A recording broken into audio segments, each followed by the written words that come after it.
السلام عليكم ورحمة الله وبركاته.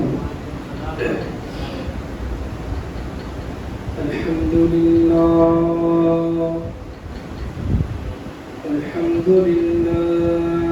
نحمده ونستعينه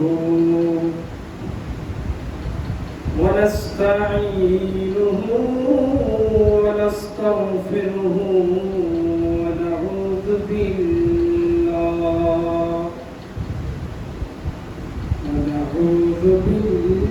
بالله من شرور أنفسنا ومن سيئات أعمالنا. من يهده الله فلا مضل له ومن يضلله فلا هادي له. ونشهد أن سيدنا ونبينا وحبيبنا وطبيبنا آمرا ومخبرا إن الله وملائكته يصلون على النبي يا أيها الذين آمنوا صلوا عليه وسلموا تسليما. صلى الله على سيدنا محمد وآله وصحبه وسلم. صلى الله على سيدنا محمد وآله اللهم صل على سيدنا مولانا محمد وعلى آله سيدنا مولانا يا رسول الله حبيبي خالق के तातुई बरदोज़ीदा ज़ुल्ले जलाले पाको बेहम तातुई. अल्लाहुम्मा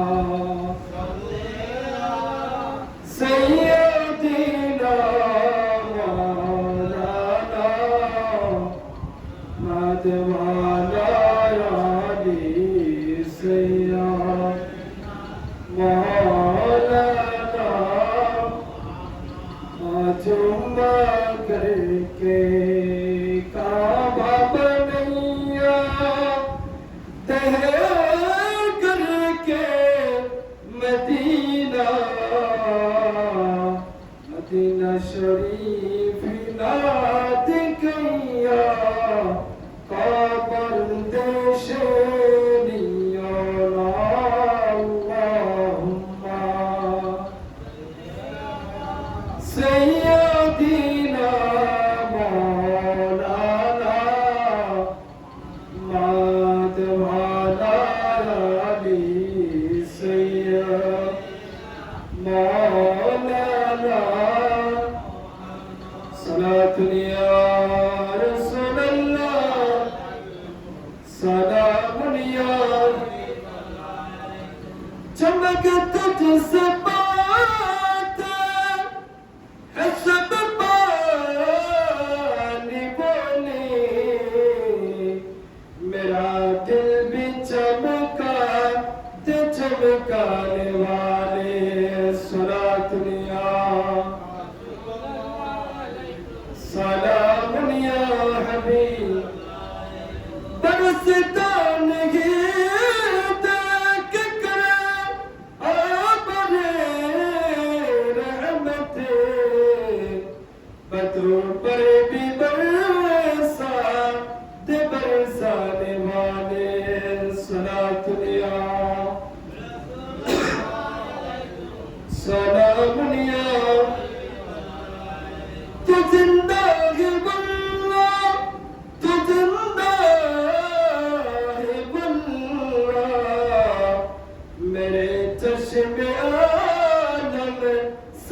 जाने वाले सलात लिया सलाम लिया या रसूल अल्लाह जो ज़ुरआनना या हबीब अल्लाह इस्मा क़ालना सलात लिया सलाम लिया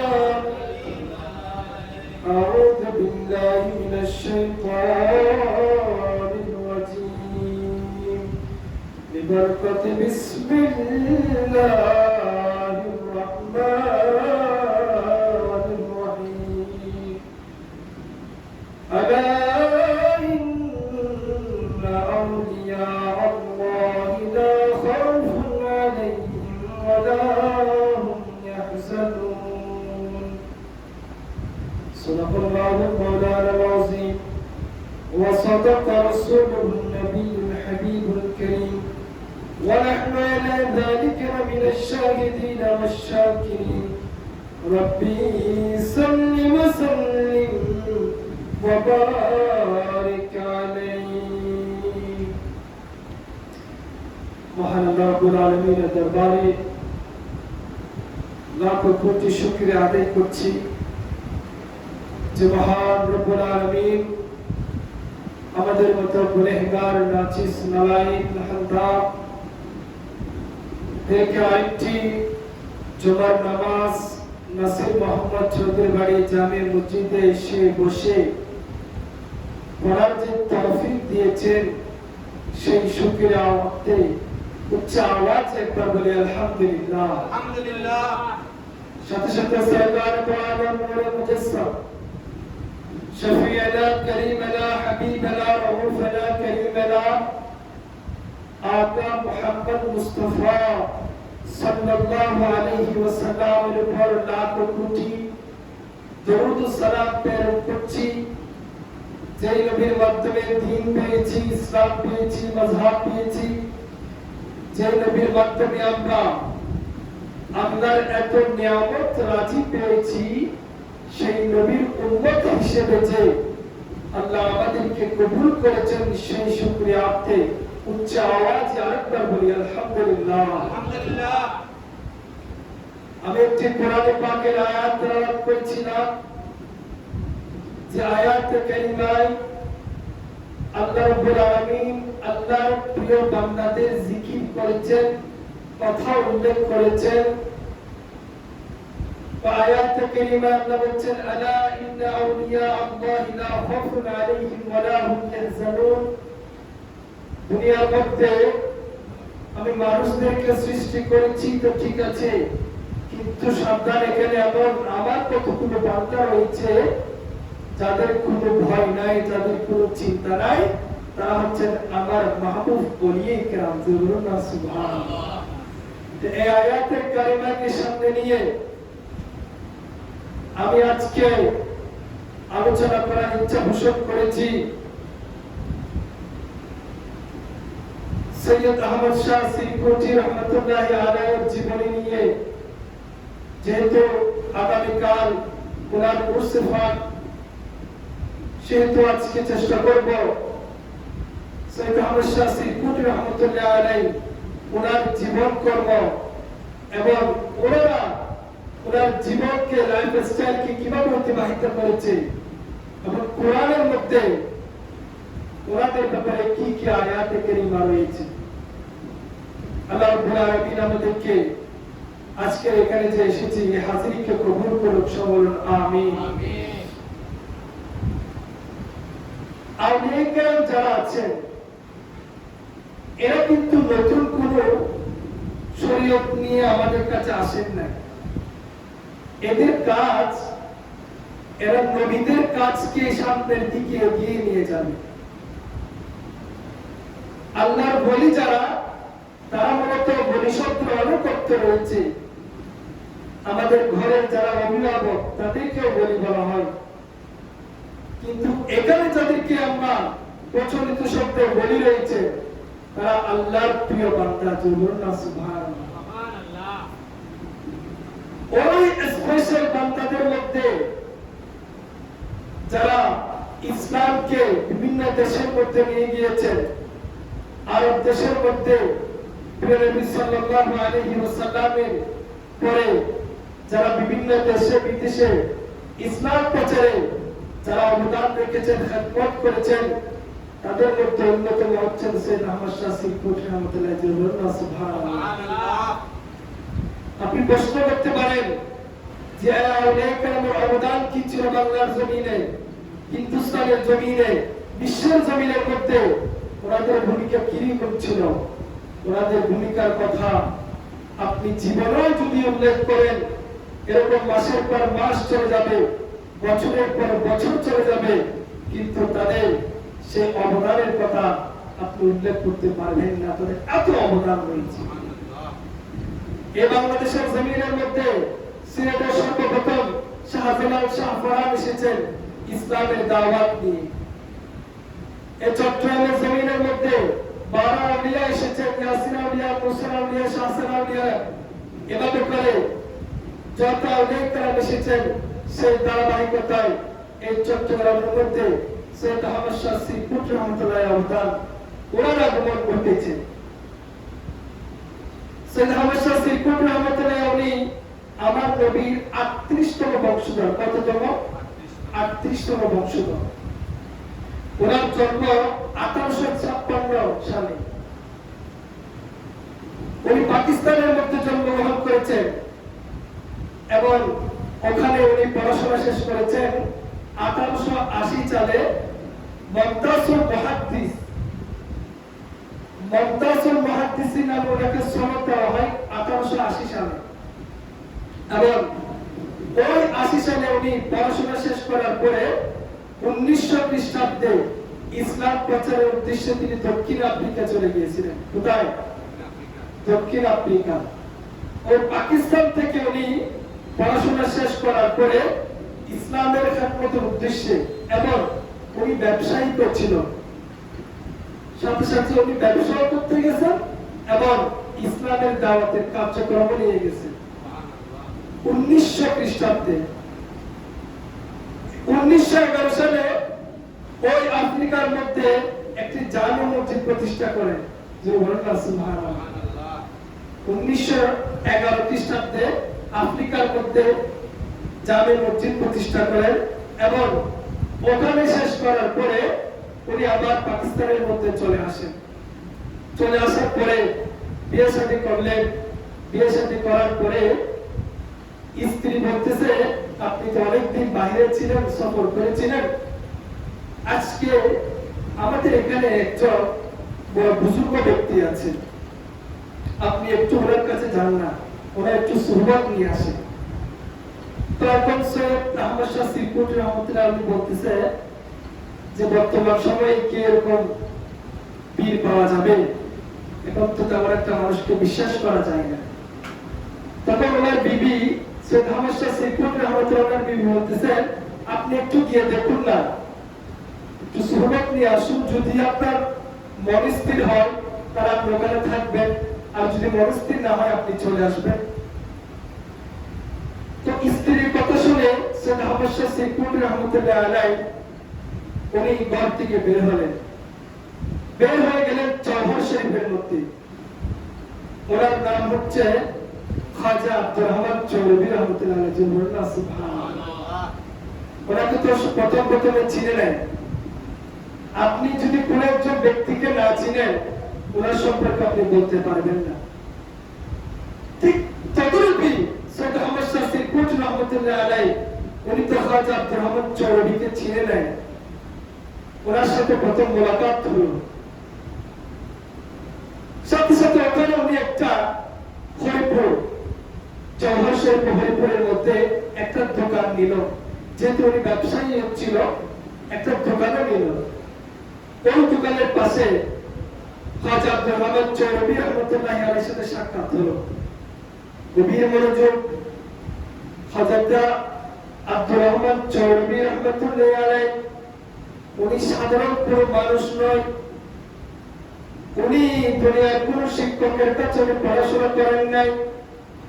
ওনার একমাত্র শিক্ষক ছিল স্বয়ং রব্বুল আলামিন। জোরে বলুন সুবহানাল্লাহ।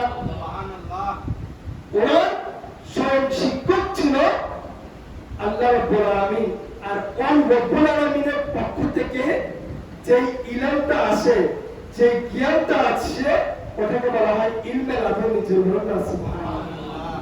ওই ইলমে লাদুনির অনুসারী, ইলমে লাদুনির জ্ঞান প্রাপ্ত ব্যক্তি হচ্ছেন সৈয়দ আহমদ শাহ সিরকুটি রাহমাতুল্লাহ। জোরে বলুন সুবহানাল্লাহ। সালাতুন ইয়া রাসূলুল্লাহ আলাইকুম, সালামুন ইয়া হাবিবাল্লাহ আলাইকুম, নসিবে যা নিমত হা গুজর কুন যে আহওয়ালম হাবিবেরা খবর কুন।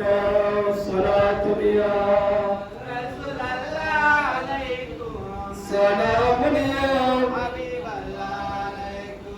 তাহলে দেখেন, ওই প্রথম সৈয়দ আহমদ শাহ সিরকুটির সাথে খাজা আব্দুর রহমান চৌধুরী রহমাতুল্লাহ আলাইহি প্রথম সাক্ষাৎ হয়।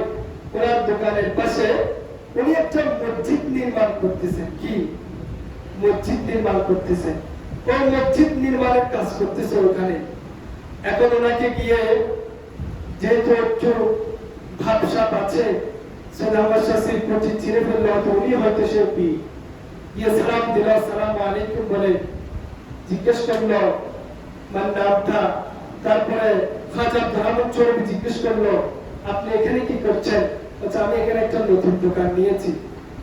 তো খাজা আব্দুর রহমান চৌধুরী রহমাতুল্লাহ আলাইহি উনি বলতেছেন, আমার অনেক ভক্ত পরিবার আছে, আমি তাদেরকে বলবো আপনার দোকান থেকে কি নেওয়ার জন্য, মাল নেওয়ার জন্য।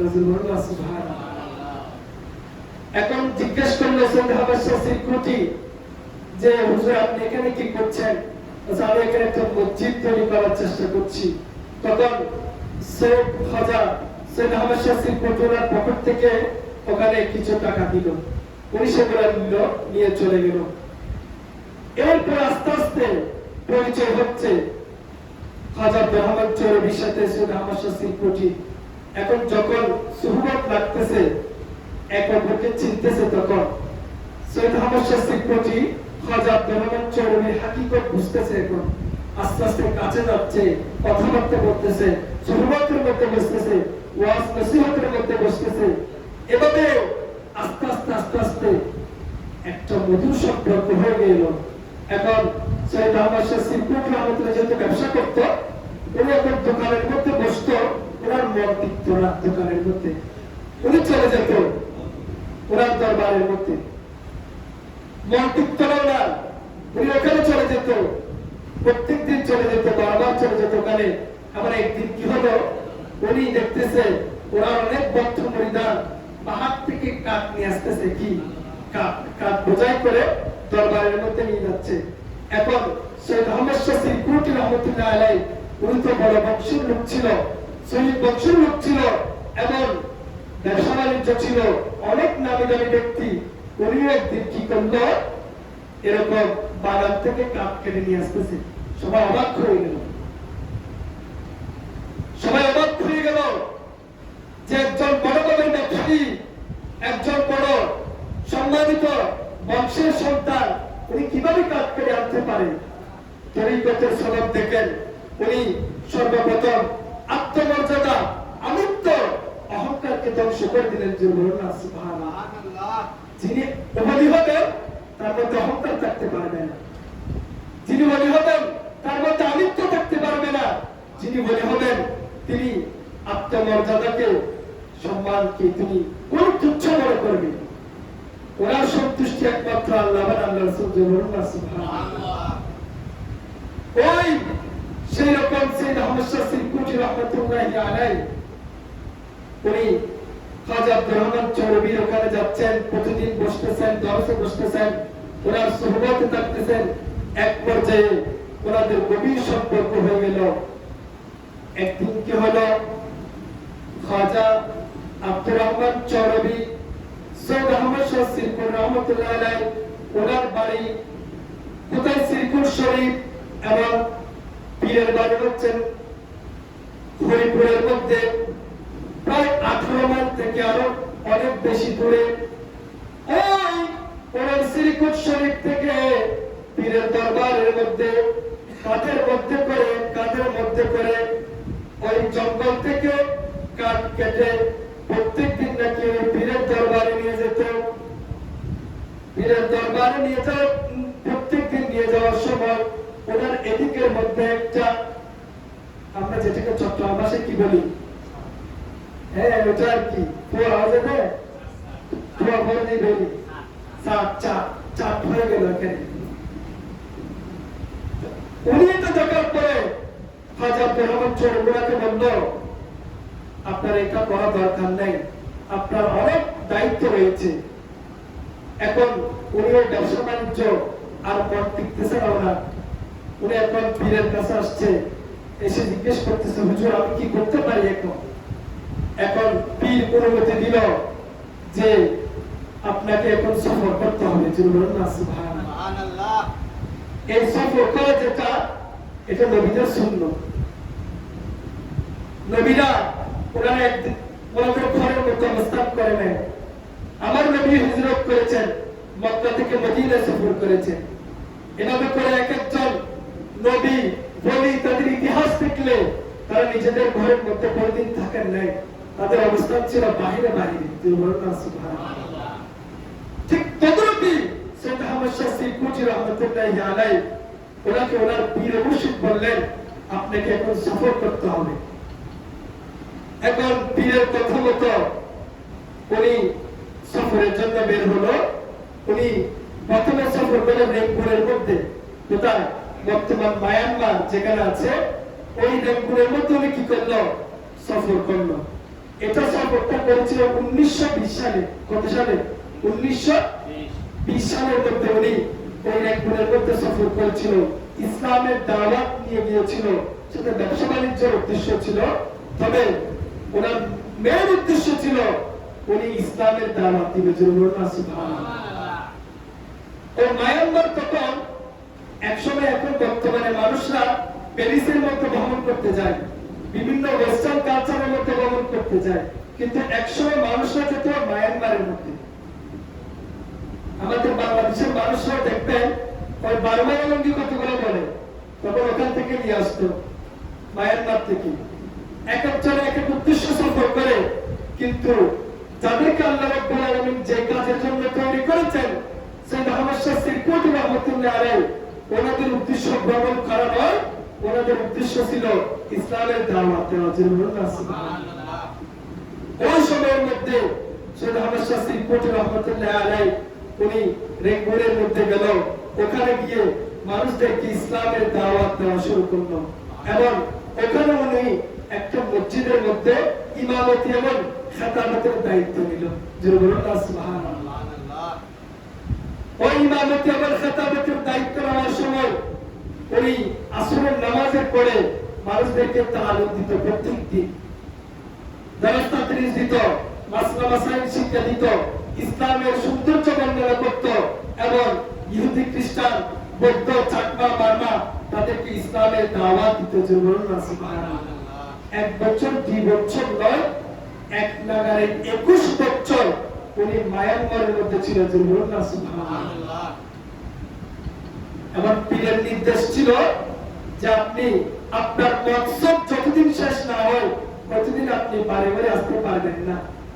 এর ভিতরে ওনার পীর মুর্শিদ খাজা আব্দুর রহমান চৌধুরী রহমাতুল্লাহি আলাইহি ওনার ইন্তেকাল হয়ে গেল। উনি কিন্তু ওনাকে দেখতে আসতে পারে নাই, কারণ ওনার উদ্দেশ্য দিয়েছিল তোমাকে যে কাজের জন্য পাঠানো হচ্ছে সেই মকসদটা তোমাকে পূরণ করতে হবে। আউলিয়া কেরাম যারা আছেন ওনারা কিন্তু নিজেদের পরিবারের কথা চিন্তা করে নাই, নিজেদের ঘরের কথা চিন্তা করে নাই, নিজেদের আসবাবপত্রের কথা চিন্তা করে নাই।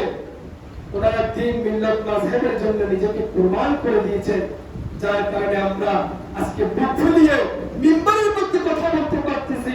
এটা একমাত্র আউলিয়া কেরামের অবদান। সুবহানাল্লাহ। যারা মানুষের ঘরে ঘরে গিয়ে দ্বীন ইসলামের দাওয়াত নিয়ে গিয়েছে, যারা বুঝে নেই তাদেরকে বুঝিয়ে দিয়েছে। এভাবে করে ইসলামকে তারা আমাদের কাছে এতটুকু পর্যন্ত পৌঁছে দিয়েছে। ওই রেঙ্গুন থেকে, ওই রেঙ্গুনের মধ্যে উনি একটা মসজিদ নির্মাণ করেছেন, যেটা হচ্ছে বাঙালি মসজিদ বলা হয়, বাঙালি সুন্নি জামে মসজিদ, সুবহানাল্লাহ।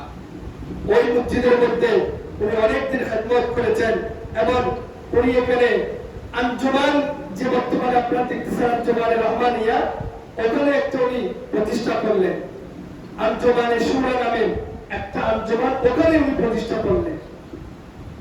এরপরে বাঙালিরা যারা আছেন ওরা তো বার্মায় যায়, ওখানে আমাদের বাঙালিদের মধ্যে কিছু মানুষ ওই বার্মার মধ্যে ব্যবসা বাণিজ্য করতে গেছে। এখানে মধ্যে বড় বলেন আমাদের আনোয়ারা থেকে কিছু মানুষ শ্রীনগরে আসছে ব্যবসা করার জন্য, এরকম এখানে মসজিদে নামাজ পড়তে আসছে। ঠিক তদ্রুপই ওই বাঙালি কিছু ওখানে নামাজ পড়তে গেছে। তখন হুজুরের আলোচনা শুনে হুজুরকে ভালো লাগছে। এখন কি করলো ওনারা, হুজুরকে চট্টগ্রামের মধ্যে দাওয়াত দিল। হুজুরকে বললো, হুজুর আপনি একদিন আমাদের চট্টগ্রামের মধ্যে আসেন। এরপরে ওনাকে চট্টগ্রামের মধ্যে আনা হলো। চট্টগ্রামে যখন আনলো তখন উনি চট্টগ্রামে এসে সর্বপ্রথম উনি গেছে বাঁশখালীতে। সুবহানাল্লাহ। কোথায় গেল? বাঁশখালীর মধ্যে মৌলানা এজহার বলা হয়, উনি ওনাকে দাওয়াত দিয়ে ওখানে একটা মাহফিলে নিয়ে গেছে। এটা হচ্ছে 1950 সালের কথা। কত সাল? 1950। ওই সময়ে ওনাকে একটা মাহফিলের মধ্যে নিয়ে গেছে। ওখানে মাহফিলের মধ্যে হুজুর তাকরীর শুরু করলো। এখন যখন তাকরীর শুরু করলো, তাকরীর শুরুতে আমরা যে প্রথমে পড়ছি হুজুর ইন্নাল্লাহা ওয়া মালাইকাতাহু ইউসাল্লুনা আলান নবী, যখন পড়ছিল তখন তো সবাই দরুদ শরীফ পড়ার কথা। এখন ওই বাঁশখালীর জমিনের মধ্যে নাকি মানুষরা কেউ দরুদ শরীফ পড়তেছে না। হুজুর এটা দেখে নাকি অনেক রাগান্বিত হয়ে গেল। হুজুর এখন যখন এটা দেখলো মানুষ কেউ দরুদ শরীফ পড়তেছে না, মানুষের পুরো অবস্থায় আছে, উনি তখন ওখানে তাকরীর শেষ করে ওই দিন নাকি আর খানা পিনা খান নেই। উনি চলে আসলো, যিনি দাওয়াত দিয়ে নিয়ে গেছিল ওনাদের ঘরে বাসভবনে এসে উনি বলতেছে, ইহা এক মাদ্রাসা হোনা চাহিয়ে। সুবহানাল্লাহ। এখানে একটা দ্বীনি প্রতিষ্ঠান হওয়া দরকার, কারণ এখানে তালিমের অভাব রয়েছে। মানুষরা যেই নবী, আজকের যে নবীর মাধ্যমে আমরা দ্বীন পেয়েছি, ইসলাম পেয়েছি, ওই নবীর উপর মানুষ দরুদ পড়তেছে না। মানুষরা ভুলে গেছে, মানুষদেরকে মিসগাইড করা হয়েছে, তারা জানে না দরুদ কিরকম পড়তে হয়। তাই ওদেরকে তালিম দেওয়ার জন্য ইহা এক মাদ্রাসা হোনা চাহিয়ে। সুবহানাল্লাহ। সালাতুলিয়া सलामुलिया अजब रंग पर है बहारे मदीना कि सब जन्नती है निसारे मदीना। सलामुलिया सलामुलिया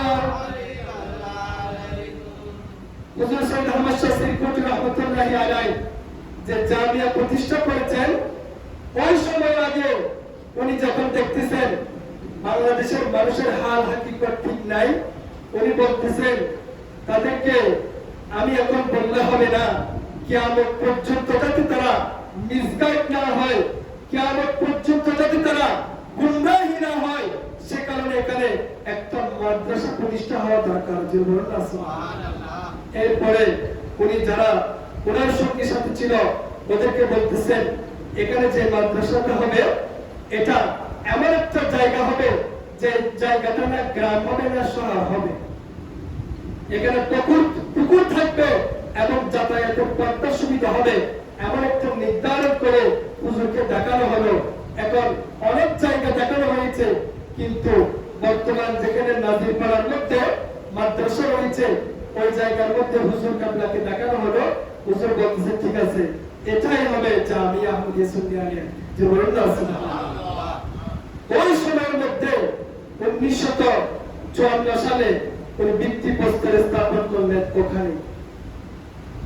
এরপরে মাদ্রাসা যখন প্রতিষ্ঠা করার জন্য মানুষদেরকে দায়িত্ব দিয়ে দেওয়া হলো, এক একজন এখন ইট সিমেন্ট বালি নিয়ে আসতেছে মাদ্রাসার কাজ শুরু করে দিয়েছেন এবং উনি বলে দিয়েছিল ওই সময় ये जामिया किस्तिये नूह है जो बोलना सुभान हजरत नूह अलैहिस्सलातु वस्सलाम যখন ওনার কওমকে দাওয়াত দিয়েছিল তখন ওনার কওমের লোকেরা ওনাকে হতাশ করলো, দাওয়াত কবুল করে নাই, ওনার উপর অত্যাচার শুরু করে দিল। উনি আল্লাহর কাছে ফরিয়াদ করলেন, আল্লাহ এই উম্মতদেরকে আমি অনেক বোঝানোর চেষ্টা করেছি কিন্তু তারা বুঝতেছে না।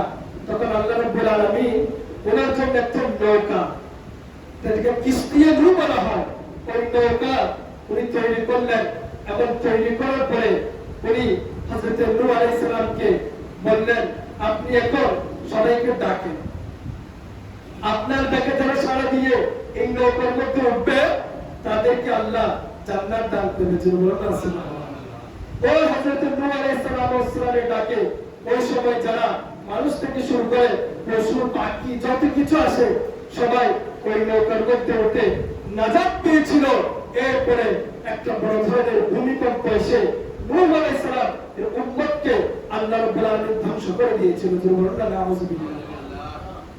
হযরত সাইয়েদনা আহমদ শাহ সিরকুটি রাহমাতুল্লাহি আলাইহি উনি বলে দিয়েছিল, আখিরি জামানা বড় ফিতনার জামানা, এই জামানার মধ্যে মানুষদের ঈমান রক্ষা করা খুব কঠিন হবে। এই সময় এই জামিয়া হবে কিস্তিয়ে নূহ।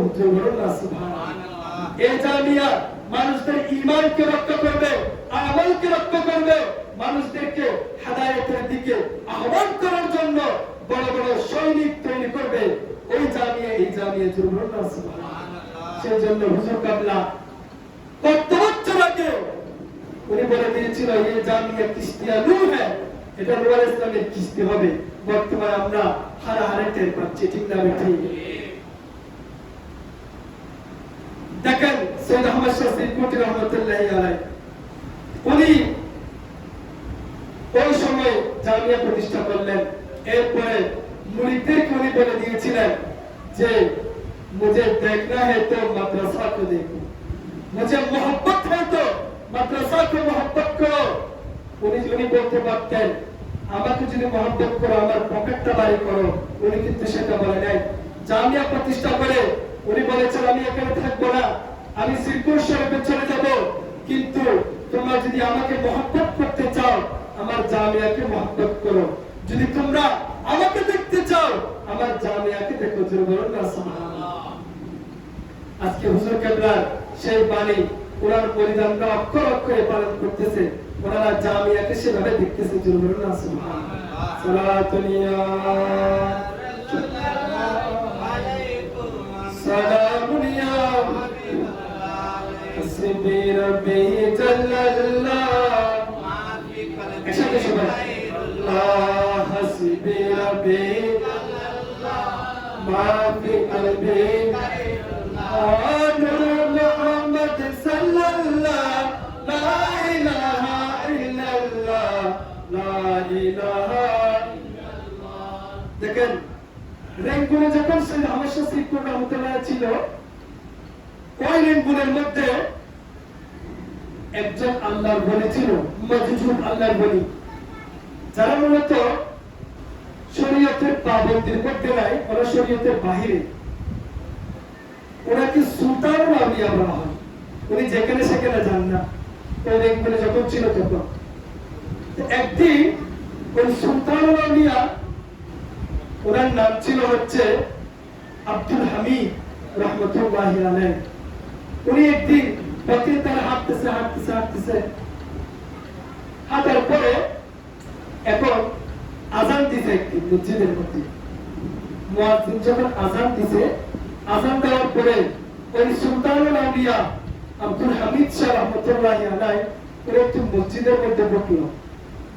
মসজিদের মধ্যে যখন ঢুকলো তখন ওই মসজিদের মধ্যে উনি নামাজ পড়ার জন্য দাঁড়ানো।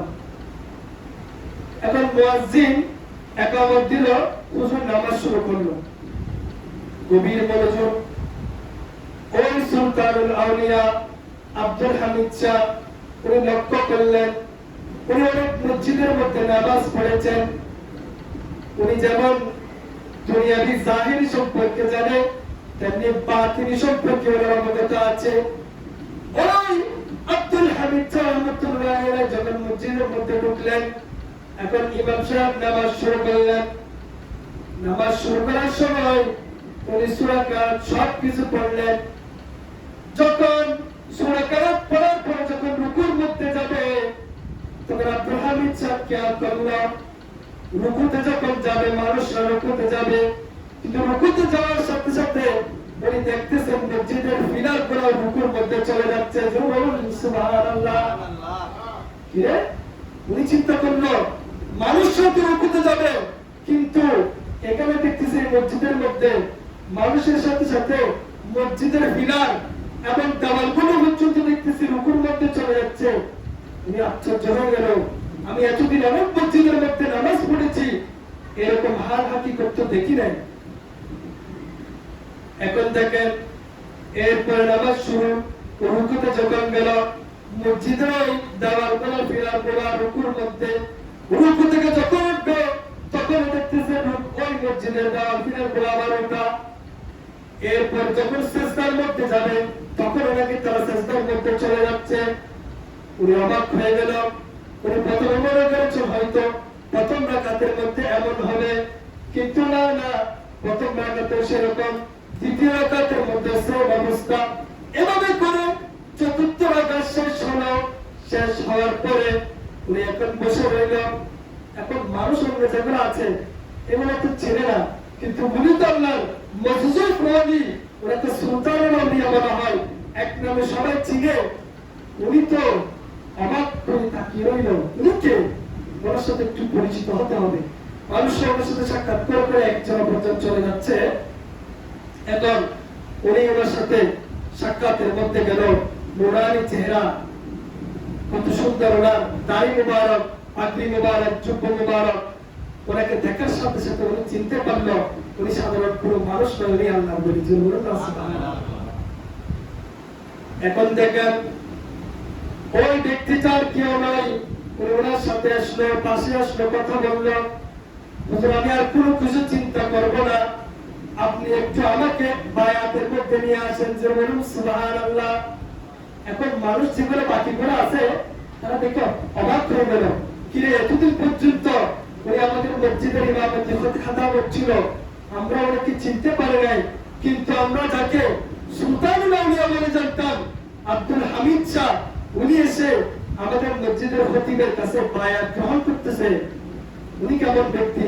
এখন এলাকার মানুষরা দেখে অবাক, তারাও হুজুরের কাছে এসে বায়াত গ্রহণ করা শুরু করলো। সুবহানাল্লাহ। ওই আব্দুল হামিদ শাহ রহমতুল্লাহ আলাইহি উনি বলতেছেন উনি সাধারণ কোনো মানুষ নয়, উনি হচ্ছেন আওলাদ রাসূল। সুবহানাল্লাহ। যে আওলাদ রাসূলুল্লাহ ওনাদের ফয়জে বরকত আসে মদিনা থেকে। সুবহানাল্লাহ। সাধারণ কোনো মানুষ নয় তারা, তাদের ফয়জে বরকত কানেকশন একমাত্র আমার নবীর আহলে বাইতের সাথে। ঠিক সেরকমই সম্পর্ক হচ্ছে সৈয়দ আহমদ শাহ সিরকুটি রহমতুল্লাহ আলাইহি, ওনার সম্পর্ক হচ্ছে আমার নবীর সম্পর্ক। সুবহানাল্লাহ। ওই সময় উনি ওখানে ইসলামের ব্যাপক প্রচার প্রসার করার পরে জামিয়াতে এসে জামিয়া প্রতিষ্ঠা করলেন, ওখানে এসে আঞ্জুমান প্রতিষ্ঠা করলেন। আঞ্জুমান প্রতিষ্ঠা করার পরে উনি মানুষদেরকে দেখাশোনা করার দায়িত্ব দিয়ে দিয়েছেন।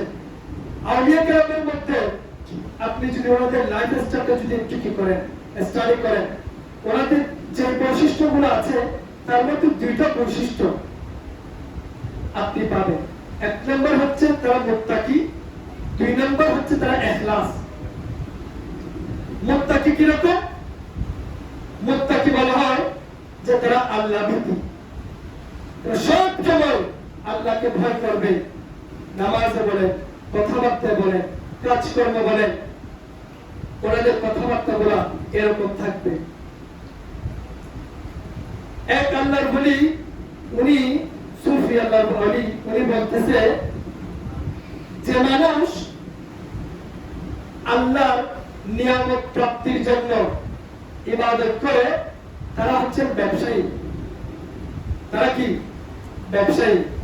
ব্যবসায়ীরা যেভাবে ব্যবসায়িক ভাবে যারা দোকানে 10 টাকা জিনিস 12 টাকা বিক্রি করে, ওই যারা আল্লাহর বান্দা রয়েছে তারা আল্লাহর নিয়ামত যারা নিয়ামত ভোগ করার জন্য আল্লাহ থেকে প্রতিদান পাবে এই আশায় তারা কি করে আল্লাহর ইবাদত করে তারা হচ্ছে ব্যবসায়ী। আর যারা জান্নাত যাওয়ার ইচ্ছা এবং জাহান্নামের ভয় নিয়ে যারা ইবাদত বন্ধ করে তারা হচ্ছে গোলাম। আর যারা আল্লাহ এবং তার রাসূলের সন্তুষ্টির জন্য ইবাদত করে তারা হচ্ছে স্বাধীন। সুবহানাল্লাহ। এটা হচ্ছে সর্বোত্তম।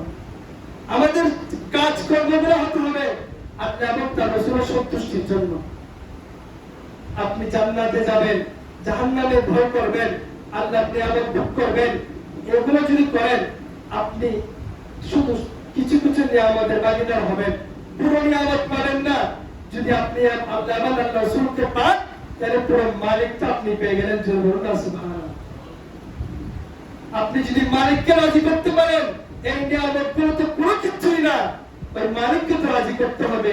এই আউলিয়া কেরামরা যে কাজটা বেশি করতো তারা আল্লাহ এবং আল্লাহর রাসূলকে রাজি করতে। সুবহানাল্লাহ। তো তাদের মধ্যে সৈয়দ আহমদ শাহ সিরকুটি রাহমাতুল্লাহ ছিল অন্যতম। ওনারা চাইলে চট্টগ্রামের মধ্যে একটা শিল্প বাণিজ্য স্থাপন করতে পারতেন, কিন্তু করেন নাই। ওনারা প্রতিষ্ঠান করে দিয়ে গেছে যেন কিয়ামত পর্যন্ত এখান থেকে দ্বীনি আলেম বের হয়ে মিল্লাত মাযহাবের খেদমত করবে। এখন বর্তমানে কিছু মানুষ বলছে এখানে নাকি অস্ত্র পাওয়া যাচ্ছে। যে বলুন না নাউজুবিল্লাহ, এখানে ঠিক কি হওয়ার কথা ঠিক আছে, জামিয়ার মধ্যে যে অস্ত্রগুলো রয়েছে এগুলো তো বাতিল ফিরকার জন্য। সুবহানাল্লাহ। এরা কিতাব দিয়ে, এরা কুরআন সুন্নাহ দিয়ে বাতিল ফিরকার সাথে মোকাবেলা করবে, এমনি রাইফেল এবং ওগুলা দিয়ে করবে না। ওই কিতাবগুলো হচ্ছে বাতিল ফিরকার জন্য অস্ত্র। সুবহানাল্লাহ। মাপছে মাপতে চাইবে, এটা তো সৈয়দ আহমদ শাহ সিরকুটির কারামত। সুবহানাল্লাহ। ওনার সাথে বেয়াদবি করে, ওনার প্রতিষ্ঠানের সাথে বেয়াদবি করে আজ পর্যন্ত বাংলার জমিনে যত সরকার এসেছে গেছে, জামিয়া ছিল আছে, কিয়ামত পর্যন্ত থাকবে। সুবহানাল্লাহ। সাদরা শরীফের মধ্যে আপনারা পড়েন না, জামিয়া আহমদিয়া সুন্নিয়ানা মশাইবিনা ইয়া ইলাহি জিন্দাদারশ তাবাকায়ে আসমা মারহাবা সদে মারহাবা সদে মারহাবা সদে মারহাবা আজবরায়ে মুর্শিদে মা সৈয়দ আহমদ মারহাবা। কিয়ামত পর্যন্ত ওই জামিয়া চিরস্থায়ীভাবে থাকবে। মানুষদেরকে, সুন্নি মুসলমানদেরকে বাতিল ফিরকার হক থেকে ওনারা মানুষদেরকে রক্ষা করবে। হুজুর সৈয়দ আহমদ শাহ সিরকুটি রাহমাতুল্লাহ আলাইহি যখন ইন্তেকালের একদম শেষ পর্যায়ে চলে আসলো, তখন ওনার একজন মুরিদ ছিল, ওনার নাম হচ্ছে তবিবুল আলম। উনি তখন সিরকুট শরীফের মধ্যে ছিল। উনি ওনাকে বলতেছেন, আবু মিয়া जिस्म मेरा सिरकुट में हो কিন্তু মগর রূহ মেরা বাঙ্গাল মে हो। সুবহানাল্লাহ। উনি ওই ওনার মুরিদকে বলতেছে, আবু মিয়া আমার শরীরটা হচ্ছে সিরকুট শরীফে, কিন্তু আমার রূহ যেটা আছে এটা বাংলাদেশের মধ্যে। সুবহানাল্লাহ। আমি বাংলাদেশের মানুষদেরকে খুব ভালোবাসি। এবং উনি আরেকটা কথা খুব বেশি নাকি বলতেন যে বাঙালি কি সাথ মেরা হাসর হোগা। সুবহানাল্লাহ। বাঙালিদের সাথে আমার হাসর হবে, যে হাসরের মধ্যে আপনারা আমরা সৈয়দ আহমদ শাহ সিরকুটি রাহমাতুল্লাহি আলাইহি পাবো, ওই হাসরটা কেমন হবে। সুবহানাল্লাহ। আমরা কত ভাগ্যবান, আমাদের সাথে সৈয়দ আহমদ শাহ সিরকুটি রাহমাতুল্লাহি আলাইহি একসাথে একই বাতায়নার মধ্যে ওই কাল কিয়ামতের মধ্যে রুজ হাসরের মধ্যে আমাদের সাথে থাকবে এবং আমরা ওনার সাথে থাকবো। তখন আমরা গর্ব করে বলতে পারবো আমরা গোসে কমিটির সৈনিক, আমরা জামিয়ার সৈনিক। এবং যদি আমরা বলি আমাদের জন্য একমাত্র নাজাতের ওসিলা হবে। সুবহানাল্লাহ। এটা আমাদের একমাত্র নাজাতের ওসিলা। সেই জন্য আপনারা চেষ্টা করবেন দিন মিল্লাত মাযহাবের খেদমত করার জন্য। এভাবে করে জামিয়ার দিনে 200 প্রতিষ্ঠান রয়েছে, একটা ভিতরে 200 অধিক মাদ্রাসা মসজিদ প্রতিষ্ঠান করে যাচ্ছেন, ওনারা খেদমত করে যাচ্ছেন। এটা আপনাদের অর্থায়নের মাধ্যমে। ওনারা প্রতি বছর এখানে আসতেছে একটু দেখাশোনা করার জন্য, অথচ ওনাদের টাকা পয়সার কোনো অভাব নেই, ঠিক না বেঠি? ওনাদের পাকিস্তানের মতো অনেক বড় বড় ব্যবসা বাণিজ্য রয়েছে, ওনাদের টাকা পয়সার দরকার নেই। যদি টাকা পয়সার দরকার হতো সেই মানে হুজুর কাবলা কখনো বলতো না मुझे देखना है तो मदरसा को देखो, मुझे मोहब्बत है तो मदरसा को मोहब्बत करो। ये কথা কখনো বলতেন না। উনি বলতেন मुझे देखना है तो मेरे पॉकेट को देखो, मेरे पॉकेट में তোমরা টাকা ভরে দাও, এটা বলতো উনি। উনি বলে নাই সেটা। ওনার কথাগুলো আজকে বাস্তবায়ন হচ্ছে। এটা কিস্তি নূর হয়ে আজকে বাতিলের খপ্পর থেকে মুসলমানদেরকে, সুন্নি ওয়ালা মুসলমানদেরকে হেফাজত করছে। এবং প্রতি বছর ওই মাদ্রাসা থেকে হাজার হাজার আলেম বের হয়ে দিন মিল্লাত মাযহাবের খেদমত করে যাচ্ছে।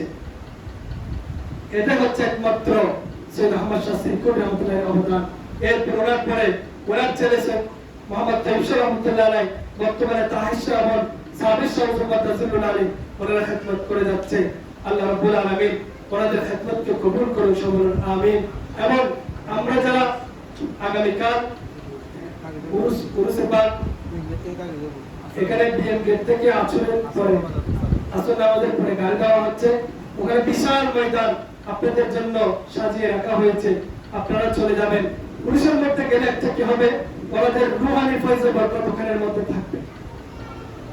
আপনারা সরাসরি এরকম অনেক হুজুররা বলেছেন যে ওনারা নাকি এসে ওই দিন ওখানে সফর করেছে।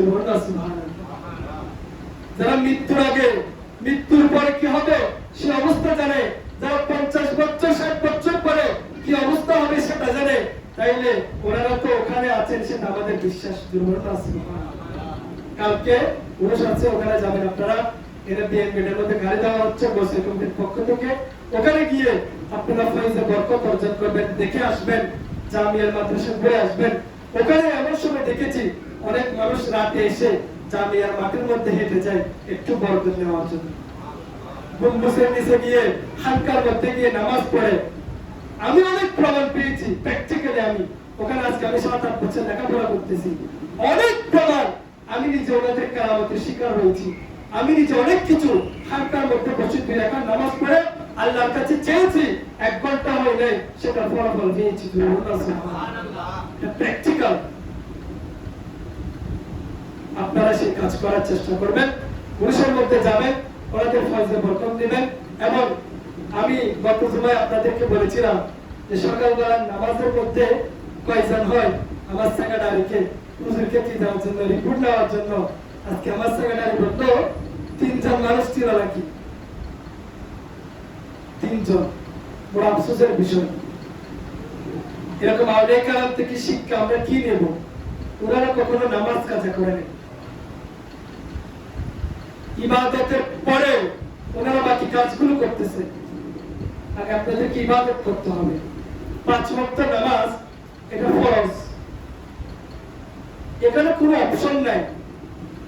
আপনি চাইলে সুন্নতটা ছাড়তে পারবেন, নফলটা ছাড়তে পারবেন, কিন্তু যে ফরজটা আপনার জন্য রাখা হয়েছে ওটা তো আপনাকে আদায় করতেই হবে। যদি আদায় না করেন কাজা হয়ে আপনার জিম্মার মধ্যে থেকে যাবে মৃত্যুর আগ পর্যন্ত। মৃত্যুর পরও ওটা আপনার থেকে যাবে জিম্মায়। অনেক সময় দেখেন না আত্মীয় স্বজনরা ওই টাকা দিয়ে কাজারি আমল আদায় করে, আদায় করলে তো আপনার যে জিম্মাটা আছে ওটা থেকে যাবে।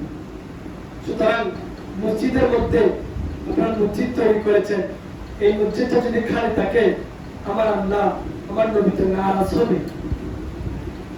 সেই জন্য বাকি আমল করুক আর না করুক, কিন্তু অন্ততপক্ষে যে ফরজ কাজগুলো আছে এগুলো আপনারা করার চেষ্টা করুন। আপনি সকালবেলা নামাজটা পড়লে বাকি কাজগুলো আপনার জন্য এমনিতে সহজ হয়ে যাবে। সকালবেলা নামাজটা আপনারা চেষ্টা করবেন পড়ার জন্য, এবং রাতে তাড়াতাড়ি ঘুমিয়ে যাবেন, সকালবেলা উঠতে সহজ হবে। কিন্তু এখন দেরি করে ঘুমাবেন, সকালে উঠতে পারবেন না। 1 দিন পড়ুন, 2 দিন পড়ুন, 2 দিন কষ্ট হবে সর্বোচ্চ। দিন থেকে আস্তে আস্তে ওটা আপনার রুটিনের মধ্যে যখন চলে আসবে তখন আর কষ্ট হবে না। সেজন্য আল্লাহ রাব্বুল আলামিন আমাদেরকে 5 ওয়াক্ত নামাজ বা জামাত আদায় করতে পারার মতো সেই তৌফিক দান করুন, এবং আমরা যাতে কামা হকভাবে নামাজ রিয়াজত সবকিছু পালন করে আল্লাহ রাব্বুল আলামিন এবং তার রাসূলের সন্তুষ্টি অর্জন করতে পারি সেই তৌফিক দান করুন। ওয়া মা আলাইনা ইল্লাল বালাগ, সুন্নাত পড়ে ওয়া আখির দাওয়ানা আলহামদুলিল্লাহি রাব্বিল আলামিন। আসসালামু আলাইকুম ওয়া রাহমাতুল্লাহি ওয়া বারাকাতুহু।